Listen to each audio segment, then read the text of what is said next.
But this is the last guest that's going to come in. I don't know who it is. I think I know who it is because they've told me that this person has been involved in sports for a number of years. We've attended a World Series together. We've attended a lot of sports activities together. So my only guess is the person that may come through this door behind me, right over here, it's either Joe Trahan, George Reba. Oh, is it Shawnee Boy? What's going on? Shawnee, is it you, Shawnee Boy? It is. How are you, man? Good, Give me a hug. All right, bud. How are you? What are you up to? Well, not much. Go ahead and finish the intro, though. Well, I wasn't sure if it was Trahan, if it was George Reba, or Vern Lundquist. I can't think of any other sports guys of note that it could possibly be. So here's the deal. And I wondered if you were going to do this. Aren't you teaching Vacation Bible School this week? That was last week, but we were going to do this last week. So Dale was going to be a surprise guest. Who? Miss Dale Hansen. Okay. He was going to even skip his anniversary, which was last Thursday. You took a vacation day. I did. How many? Shame on me. Yeah, you had like 100. I had to go to Las Vegas, Sean. So he was going to come last night, and typical Hansen, he got like, he lathered up in sunscreen, forgot to do his face. He called me yesterday, said... You're making this up. I'm dead serious. He didn't do his face, so his face blew up like the Jolly Green Giant or something, or like the, and so he called me yesterday. He said, I can't do it. It's still that way today. We're like, we can't milk this thing any further, so I guess I will tell Dell stories. But anyway. Are you serious? No, I'm serious. Really? So we were actually going to, Dale and I were going to have dinner tonight, but we blew that off, and so anyway. Even if you were paying? Yes, but... Oh! I almost dropped a bad word. I almost dropped a bad word, and it was a really bad word too. Yeah. You scared me like 3 times, but I didn't cuss. No, you didn't. That's true. No. You're this a professional. This is the internet, so this is not yet. So are you swollen from this thing that you had happen? Pete, this is true. My granddaughter, and incidentally, by the way, you guys are killing it out here. All 7 people have turned off. I mean, we're the only person. Hold on, Carolyn Mungo's watching. What? Yeah, I got to go there. Yeah, Carolyn Mungo and the lovely Mrs. Hansen. That's about it. Okay. But my granddaughter was down at the house Saturday. We're laying out in the backyard, putting all the lotion on to be safe. Yeah. You know how it gums up? Yeah. And I swear to you, I forgot to put it on my face. You are red. My face was so red, and my face just blew up, had these big splotchy patches. The only good thing about it was every time I walked into a room, people would stand up and play Hail to the Chief. I mean, I looked... What are they going to do? Fire me, Pete? That's pretty funny. I mean, I looked like a Mavericks basketball, and not even a good one. Really? I was supposed to be here Thursday, last Thursday. Yeah. But between you and Trey, nobody works here anymore. Well, I hadn't had a day off in like 5 days. Yeah, nobody cares. It was our 43rd wedding anniversary. She's put up last with you Thursday, for 43 years. Really? I actually tell the lovely Mrs. Hansen, nothing tonight. I'm going into Dallas for Pete. She had stale cake and warm champagne. I left her sobbing into a pillow that you love Delkus more. And I did. Then you took a day off. I did. I was channeling you. I went to Las Vegas to gamble. Yeah, well, how'd that work out? Or to see a concert. Yeah, exactly. I lost 300 the first night. I won 300 the second night, and I stopped. Oh, shocking. True story. True story. Yeah, I know. And I saw the concert of my lifetime. The 300, you probably broke into a sweat when you lost 300. it. Well, you know how tight I am. Hey, real quickly, we want to take.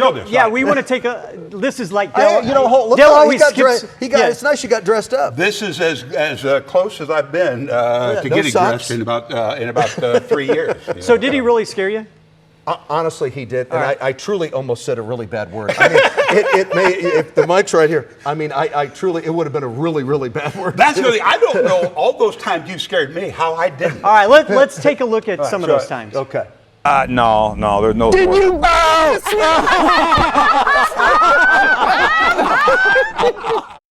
So that was not the only time this happened. There were 2 other times. This was one not quite as the reaction, and then tell him about the dinghy when you. Oh, that was wild. Oh my gosh! I thought this was so funny. So we're right there in the harbor, out at Oxnard, And I think I was just yelling his name. Yeah. I think that was the first time. But I get that a lot, though. So that wasn't all that unusual. I do think that was the first time I had, because you didn't know that I was going to be out there anyway. No. I think on the third one, you kind of were like looking for me. Yeah. Now, I don't have many regrets in life, but I do have one. Shawnee Boy had said at one point that he goes, you should put on the rowdy costume, the Cowboys mascot. You should put on the rowdy costume. Now, that would have been good. That would have been good. And scare Dale. You put it on, you could go up and you could tease Dale.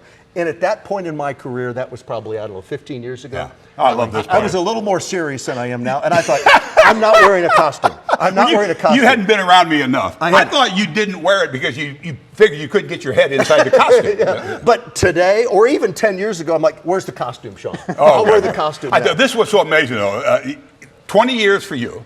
So you're not even halfway to mine, but I'm impressed. So was it what, 40? 41 yeah, in Dallas. It's not going to happen. I don't think it will either. But the most amazing thing, for my 20, this man right here, you you get all the stories that Job and Paniker put on the air. You've got people dropping in to slobber all over you every night. You know what I got from my 20 years at WFAA? Yeah, a kick in the butt. A roast in Richardson that made my granddaughter cry because everybody humiliated me, making fun of me for 3 hours. You finally got roasted. I did. And That's they were burning me so bad. In Richardson? In Richardson, and my granddaughter was in the front row crying. Oh my God! And said, "Why are they picking on Papa?" And I'm sitting up there, I'm loving it, of course. I'm loving it. You're thinking for 41 years, I've given everyone else a hard time. Yeah. Now it's just why not? Yeah, but right. I wanted, you knew I was going to be here. I mean, well, I saw you groveling for me to show up, so I decided to do it. I told Sean, I'm like, okay, what night's Dale going to be here? I mean, if anybody's going to be here, I had one night I had a group of my buddies were here. The next night, Shelley Slater and her husband Clay were here, and then the last night it was another group of my close friends too. And so I'm like, well, I know we have one more. It's got to be Dale. And so I was expecting you to come out tonight because Jennifer Pham, who's one of our executive producers, she said, so that you're going to tease that the person that's going to come out, you've gone to baseball games with him. He's a sports person. I'm like, it's going to be Dale. And then Sean walks out. And I'm like, where the heck's Dale? And I thought, okay, Dale's going to come down from over there. I had no idea that you were going to sneak. I mean, at your size, you to be sneaky to come up and surprise me, that's an accomplishment. I'm big, but I'm light on my feet. I was waiting for you to glance over the monitor. No, I didn't. I told you, keep his eye. Then I thought, right up until you almost dropped the big word, I said, boom, and I got you back. After all these years, you did. After all these years, and Sean kept going on, and I'm like, can I just get him to rap and shut up? Where are we going with this? Shawnee Boy, You're like, stop. this is going to be a long 15 minutes. Or whatever. Well, I said this when Jobin interviewed me, and he talked to me for like an hour, because I said, so you want to ask like 2 questions? But it didn't make the air. At least I don't remember seeing this on the air, but it's absolutely true. As I said then, I would have been gone 10 years earlier if it hadn't been for you showing up. So blame him. Blame him. But you were the best. You are the best. Well, you're But very for kind. me, you were the best because as arrogant as this is, my best years were probably my last 10. That's when the commentaries really kind of took off. Yeah. And I probably would have been gone, but you showed up and made it so much fun for me I couldn't go. Well, and I didn't want to go. Let me tell you, the feeling is so mutual. Yeah. Truly, I have thought about this after 20 years, and I don't reflect back a lot, but I have thought that the years with you, and Sean's heard me say this, and I don't know that many other people have. Truly, the years with you were the best of my career. Yeah. I started in 1992, so that's 33 years. I mean, half of my career was with you. Yeah. And the stuff that you taught me, the fun that we've had. Oh, great. I mean, the stories. He was with me for about those same 20 years. Yeah. I hired him in a bathroom in Wichita Falls. And it worked out. I tell you, it was just an amazing time. And I just thought, I wanted to just take this one last thing. Because people keep asking me all this time, why did you retire? Did you get fired? Because my history is kind of littered with being fired. I would just like to say again, I did not get fired. But they did shine a flashlight on the exit sign in case I had trouble finding it.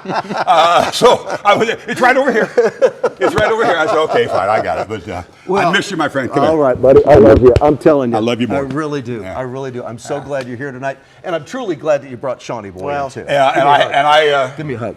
And I don't think We were up at your favorite restaurant. And oh, you meeting up with your buddy Delkus? We had dinner tonight at Lover's Seafood. Oh, did you go to Love's? Yeah, and as always, I paid again. I mean, so nothing ever changes around here. I paid again. So Well, I've told people, now when we go out to dinner with you, since you're on a fixed income, Very much so. Shawnee Boy and I have to buy. Yeah. So I'm glad that you bought for I- Shawnee Boy One tonight. time you did, and I appreciate it. I appreciate it. That's compared to the $1,100 I spent, the $82 you So spent. let me tell a quick story. So we would go out to Dale, and Dale would insist on paying. I did, We'd have our wallets out, and Dale's, no, I got it.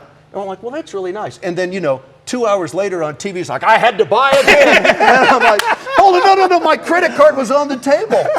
Dale's also trick was he would be signing, hey, I can't read. How much is this for a tip? And he would always show you how much the bill was. Just so I've we never knew. He's like, I don't have my been glasses. You know Those the great alligator thing, arms. yeah, the great thing that people say is like, they want to donate to charities, and they don't need any, blowback. They don't want any feedback. They want to do it anonymously. I'm like, now the hell with that. I mean, I want everything I do for somebody else to be headlines.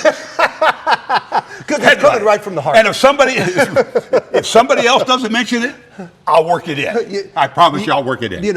What's great about you being here, because people ask me all the time, is Dale still alive? Yeah. They ask that. So this A is couple times I wasn't sure. this isn't AI tonight. You're really Yeah, alive. yeah. You're doing well. Yes, I am. I'm doing better. Because a lot people ask me that all the time. It was, so Chris always gives me grief about this because every time my buddies call, like, oh yeah, how's your knee? Well, how about your lungs? I'm like, well, how's your heart deal? And it's either weather or how we're breaking down. And I was a little iffy a couple years ago, and I know you were. I found a guy in Dallas that got me on a pill that seems to be the magic pill. Yeah. And things are good for being. I mean, this is amazing on this, what do you call it, streaming service, whatever? Yeah, I've noticed, I'm looking at the monitor, Well, it adds like 55 pounds.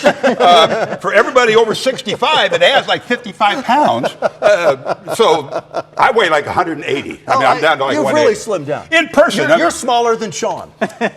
In person. But when you're over 65, these cameras add 55 pounds. Is that what happens? So, yeah. Well, thank God I'm not there yet. All right, Give me a hug, man. Give me a hug. Oh, Give me a no, hug. I'll do it. Love you. We pulled it off, Shawnee. We did. We have to tell you, we practiced this for 40 seconds. I mean, And 2 glasses of wine. oh, Jennifer Pham came out. We went over it for like almost a minute. Did Jennifer remember you? No, she didn't. She told me, she said, it's like when Chris and I went down to the beach, used to be the Gulf of Mexico and still is. Oh, no, it's the Gulf of America now. And I'm laying on the beach, and 3 people kept pushing me back in the water. I mean, so we don't travel much anymore. We don't go near the water. Hey, this is what I miss. I know. This is what I miss. Get him every back! night. Get him back in the water! This is what I miss. All right. I miss you more, my friend. You too. All right. Good night, everyone.